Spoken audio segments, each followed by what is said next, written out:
Hello, welcome to Chapter 2, Culture and Communication. In Communications 108, Communications and Social Interaction. So let's start off by discussing what is culture.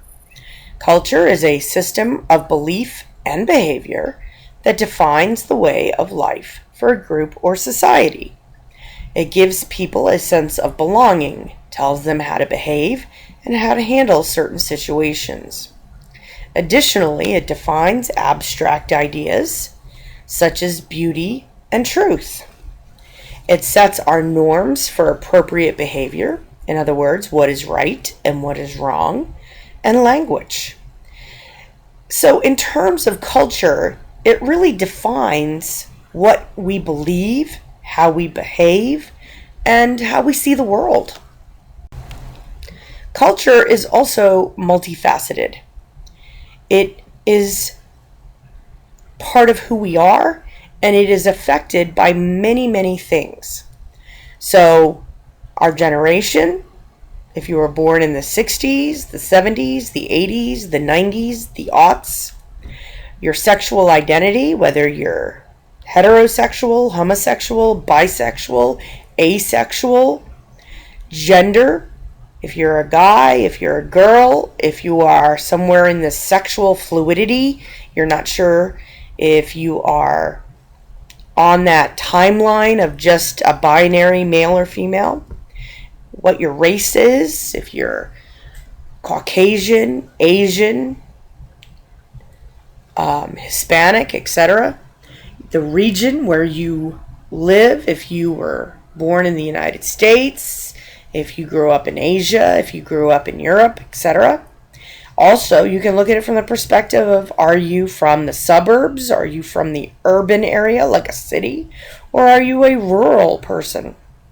Religion is a huge impact on our culture. In Pennsylvania, we have the Amish, and that picture on the right represents an Amish guy who is very recognizable in our location. Other religions that have a huge impact on culture include Catholicism, Judaism, and Islam. Buddhism, Hinduism, all of the major religions in the world have a huge impact on the culture. And lastly, and in many cases, most pervasively, the media. What we see on TV, what we hear on the radio, what we hear in music, what we see in movies, on the internet, all of these things affect who we become and how we perceive our own culture. Most of us belong to multiple cultures, with multiple expectations being placed on us by each culture. So overall, culture includes our beliefs, the knowledge, morals, customs, language, ways of thinking, how people interact, values, art, laws, habits, dress, patterns of behavior, and music. So where does this whole culture thing come from? Well, most of our culture is learned, and it's called enculturation. And this is the process of consciously or unconsciously learning to identify with a particular culture and a culture's thinking, way of relating, and worldview. So, this is when, as we're growing up, we learn how to root for certain teams, we learn how to use certain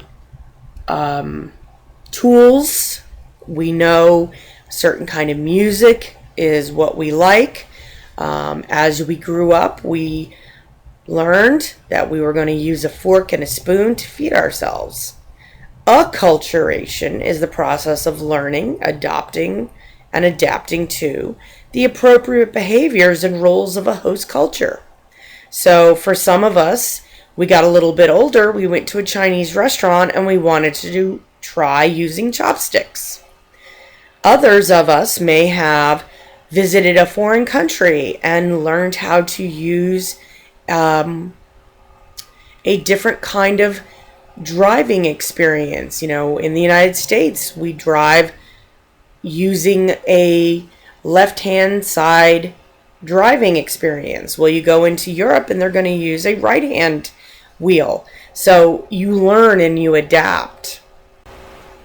In the United States, our population is largely based on immigration for the past 400 years. And at each point in our history, groups of immigrants came to this country in waves. So, immigration is still a very popular topic today, and we're still dealing with a lot of issues. We still have a lot of misunderstandings, we have a lot of challenges, but it's also provided a very diverse and multi-talented group of people who help make the United States a world power. Research has shown that a business that is more diverse tends to be more successful. So if you look at the really diverse companies out there, such as Disney, Coca-Cola, these are the companies that are also incredibly diverse. Now you have a company like Google that is very diverse in terms of having a lot of Asian people, but they don't have a lot of women and they don't have a lot of African Americans. So they have recently made an effort to hire more women and more African American and Hispanic employees, because cultural variability continues to be a critical part of our evolution and our challenges. Here is a reflection of what the United States looks like in terms of the diversity. What you see here is this area with a lot of the yellows and oranges is a lot of the African Americans. Up here you see a lot of Hispanics and a lot of Hispanics. Here, these light purples, Mexicans. These dark blues, the Italians. These slightly more like a sea blue, the Irish. Out here in the middle of the country, the Finnish and the Germans. You'll see that the vast majority of ancestral groups in this country are German. And we don't really think of the Germans as having such a huge footprint in this country, but the vast majority of the Midwest are populated by these folks. So we have to think of diversity in terms of the entire country and not just the East Coast or the West Coast. Another important aspect of culture is language. Every generation has its own slang. So in the 1920s, when you wanted to say something was really awesome, you would call it the bee's knees. And in the 1940s, you would call it the gas. In the 1960s, it was groovy. And in the 1970s, you would say dig it. In the 1980s, it was fly. In the 1990s, it was fat. In the 2000s, it was sweet. And, for each successive generation, they're going to come up with their own terminology. Additionally, each profession has its own terminology. So lawyers, doctors, the computer industry, they all have their own terminology. And we briefly addressed this last week when we talked about semantic noise and the jargon that's used. Social groups also have their own language. So when you're listening to conversations about basketball or baseball or football, and they're talking about RBIs or Ks or TDs, you may not understand what they're talking about, but when two people are on the same page, it is a shortcut for them to understand the conversation. In addition to verbal language, each culture has their own nonverbal language of communication. So starting on the left, we have an American guy putting out his hand to shake hands. He is trying to shake hands with an Asian man who is presenting his business card with two hands, which is traditional in Japan. He is wondering, why isn't this American guy taking my business card? And when we get into a little bit more conversation about specific cultures, you will find out that the Japanese have a very specific ceremony of exchanging business cards and the relative importance of it within the Japanese culture. Then you have a woman who is trying to get close to this gentleman in the white or khaki shirt, and she is wondering why he seems unfriendly, and he is wondering why she is invading his personal space. People from South America and some of the Mediterranean countries like Greece and Italy oftentimes get into your personal space because that's how they assess your trustworthiness. Whereas in the United States, they generally see 3 feet as an acceptable way of dealing with someone in terms of personal space.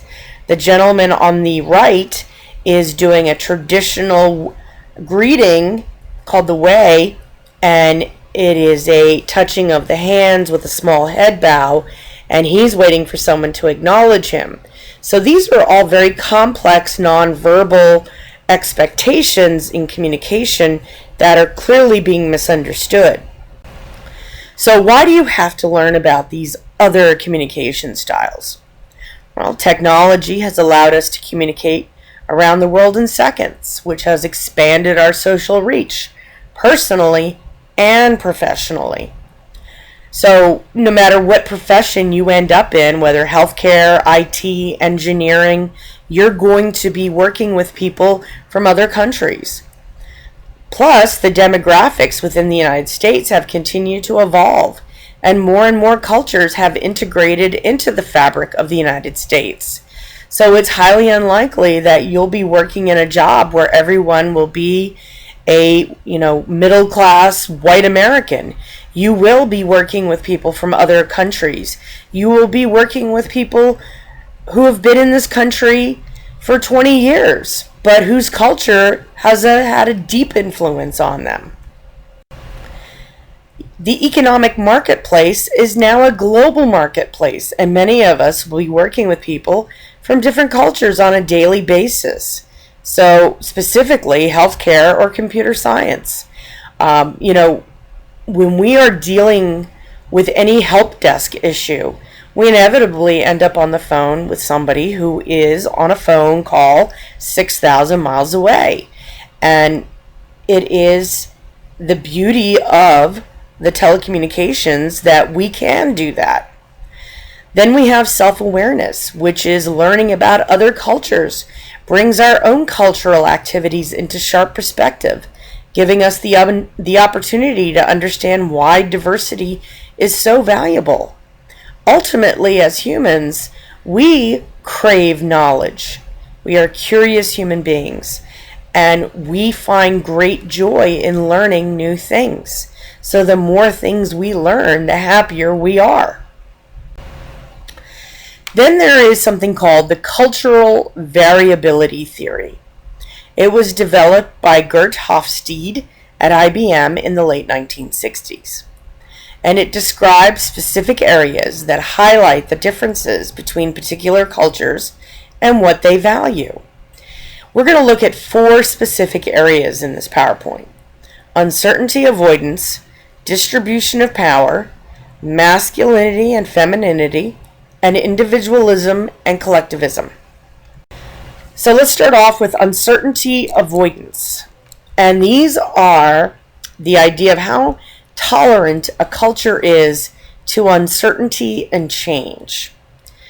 Cultures that are high in uncertainty avoidance desire predictability, and they avoid taking major risks. A country that represents this mindset is Japan. Cultures that are low in uncertainty avoidance see change as a way to achieve progress, and they are high risk takers. And the United States is admittedly a very high risk-taking country. Then we have distribution of power, which is how a culture perceives and distributes its power. Cultures that are high in power distribution show great respect for status. Status is very important. It's not only clearly established, it is accepted by the population. So a country like India, which has a very firmly entrenched caste system, although it was demolished after Gandhi, but it's still prevalent, or a country like Malaysia.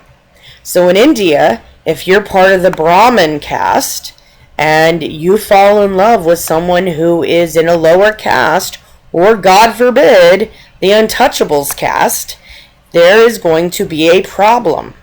So, that kind of society is much different than a society that is low in power distribution, because they believe power should be equally distributed. Obviously, the United States falls into this category, as well as Australia. People question authority and government is based on democratic ideals. Then we have masculinity and femininity. These are based on stereotypes, not on reality of what masculinity is. So, masculine culture focuses on achievement, competitiveness, strength, and material success. Two of the big countries that represent this attribute is Italy and Mexico. Women have a very minor public role, and work is definitely more important than family. A couple weeks ago in Italy, a judge ordered a wife to be put on trial for not adequately or satisfactorily cooking and cleaning well enough for her husband's satisfaction. This is something that if it occurred in the United States, people would be appalled. But because Italy has a very masculine culture, this is seen as something that is acceptable. Now, in a feminine culture, which focuses on sexual equality, nurturance, quality of life, supportiveness, affection, and compassion, women are heavily engaged in politics, and a family work-life balance is stressed. And you see this in countries like Sweden and Denmark.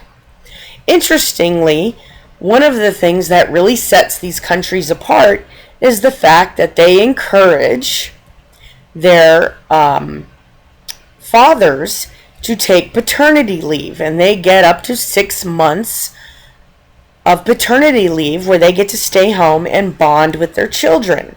So within the context of family life, the fathers are being encouraged to spend time with their babies as much as the mothers are. Then we have individualism and collectivism. Individualism focuses on the self-concept and personal achievement, and focuses on competition rather than cooperation, the success of the individual over the success of the group, the private over the public. And the United States obviously fits this bill, as well as Australia. Now, collectivism focuses on the group and its values, norms, and beliefs over the personal, over the self. The success of the group is more important than personal success. Maintaining a positive relationship is more important than completing a task. Personal transgressions lead to feelings of shame. In the example, China, but more importantly, Japan, very collectivist. And as such, they have great teamwork. And as we look at various and sundry problems in the United States, one of the issues often comes down to the fact that we can be oftentimes difficult to work with in a team environment because we are so focused on individual achievement. Now, outside of Hofstede's work, there's another thing that's very important, and it's called cultural context. Meaning is derived from the setting of the message or the words of the message, i.e., circumstances. A high context culture means that there's a high degree of similarity among the members. The meaning of the message is drawn from context rather than from words. Meaning must be implied, almost as if it is coded. So, for example, Filipinos, Southern United States, Southern Americans, Irish, Africans also have almost like coded ways of communicating. And that also can include body language. They don't need to explicitly say something because they can give you a statement with a little finger action and you know exactly what they're saying. On the other side of the coin is low context cultures, where there's a high degree of difference among members. The meaning of a message is explicitly related, usually in words. So, for example, in Germany, most of the United States, Israel, and Australia, you have to be very explicit in what you're saying. You cannot imply anything. So, here are some examples of just some cultural differences that may enlighten what I'm saying.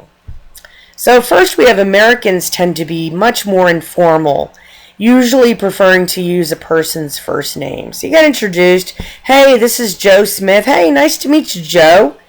Whereas in other countries, for example, Germany or Mexico, it is preferred to use the person's title. I'd like to introduce you to Dr. Joseph Smith. Hello, Dr. Smith. When two Americans meet one another, they usually shake hands. In Japan, two people who meet one another will bow to each other. And in Thailand, two people who meet one another will press their palms together and bow their head, which is the Y. Americans are monochronic, meaning time is rigidly adhered to and deadlines are respected. Whereas in South America and Africa, time is polychronic. People are less concerned with punctuality. Lateness is normal and not considered rude.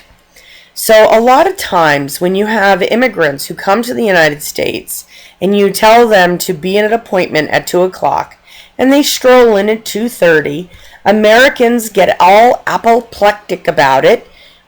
But the reality is for them, culturally, this is their norm. The next one, Americans, we love aggression and conflict. This is how you get things done. Whereas Japanese believe that harmony is way more important. Their whole way of life is about achieving that feng shui, about achieving that balance in their lives. Americans believe that women and men are equal, but in the Middle East, women are seen as inferior to men in all ways. It's just a generally accepted idea. And as such, women are in fact treated terribly in the Middle East. And it is not considered anything but normal over there. So here are some challenges when it comes to cultural communication. The first one is called ethnocentrism, and it is the process of judging another culture using the standards of one's own culture, which is believing your culture is the best. So we all know Americans are the best, right? Well, if you are Italian, you believe the Italians are the best. If you are Chinese, you might believe the Chinese are the best, and so on and so forth. The whole thing is, basically, we all believe ours is the best. And the reality is it's all in the eye of the beholder. Then we have stereotypes, which are preconceived judgments about what different groups are like. So the German stereotype is that they are methodical, humorless, unemotional. And Hispanic stereotypes, they're lazy, feisty, and illegally in the country, because everyone who's Hispanic is an illegal. And of course these are foolish and ridiculously false, but many of us use stereotypes as a shortcut to making judgments about these people, when in fact a stereotype reflects prejudice because a group is seen as inferior by the dominant group, which of course is wrong. Anxiety and uncertainty occurs when one is introduced to people who behave differently. Family and friends influence one's perception and prompts him or her to be a member of either an in-group or an out-group. An in-group is a group to which a person feels he or she belongs. An out-group is a group to which a person feels he or she does not belong.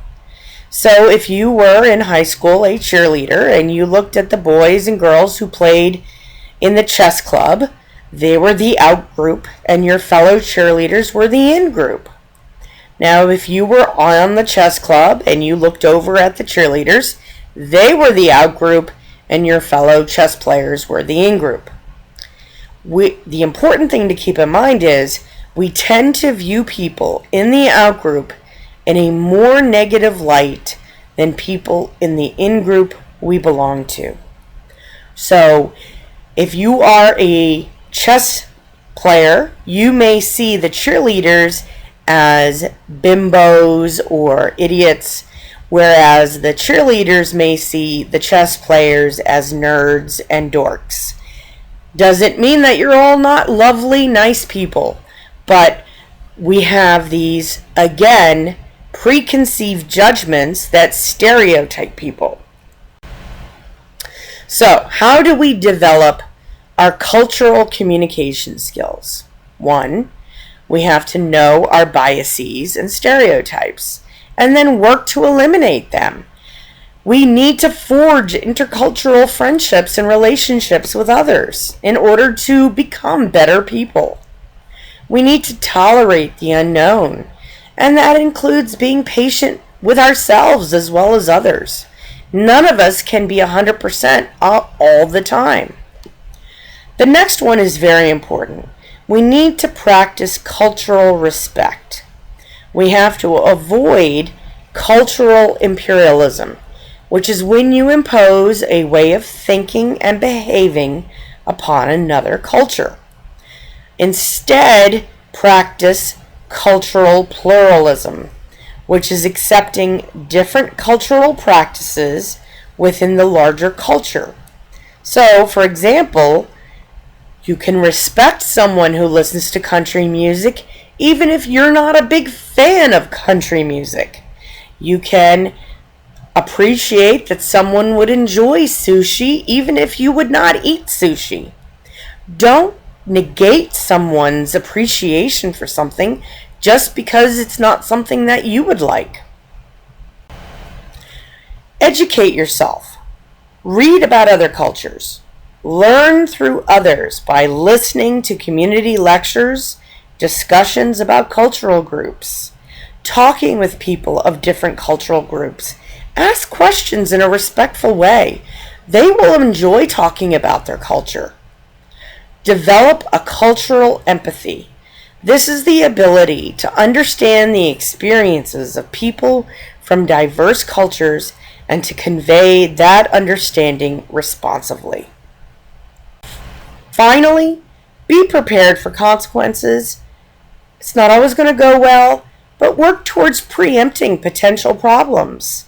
Be aware of different cultures and try to learn about them so that you don't end up putting your foot in your mouth.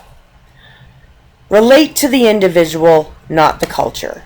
Just because someone is from a particular culture doesn't mean that they are a monolithic member of an entire group. So just because someone is a Muslim doesn't mean they're a terrorist. Not all Muslims are terrorists, and not all terrorists are Muslims. Instead, look for commonalities between you and the other person. Everybody has something in common with everybody else. We just got to find it. So that's it for this presentation. If you have any questions, please feel free to email or text me, and I hope you have a terrific day. Thank you.